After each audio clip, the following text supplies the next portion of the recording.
গত 15 বছর ধরে শেখ হাসিনার সরকার তারা নিজেদের গদির বদলে বাংলাদেশের সকল স্বার্থ জলাঞ্জলি দিয়েছে। বিশেষভাবে তারা নিজেরাই বলেছে ভারতকে এত দিয়েছি চিরকাল মনে রাখবে, কিন্তু বাংলাদেশের জন্য কি এনেছেন? শেখ হাসিনার গদি। সেই গদি এইবার মানুষ উল্টে দিয়েছে এবং খালি ভারতের আধিপত্যকে উল্টে দেওয়া হবে।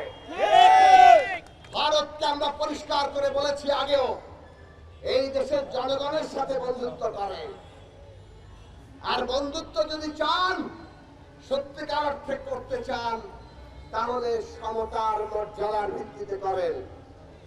কারো অধিকার হরণ করে বন্ধুত্ব হয় না, সেইটাকে দাসত্ব বলে। যে আমাদের অধিকার হরণ করছে, আমাদের প্রতি মুহূর্তে ঠকাচ্ছে, তাদেরকে যদি আমরা বন্ধু ভাবি, তাহলে আসলে আমাদের শারীরিক ভাবে আমরা কেবল দাস নই, মানসিক ভাবে আমরা দাস।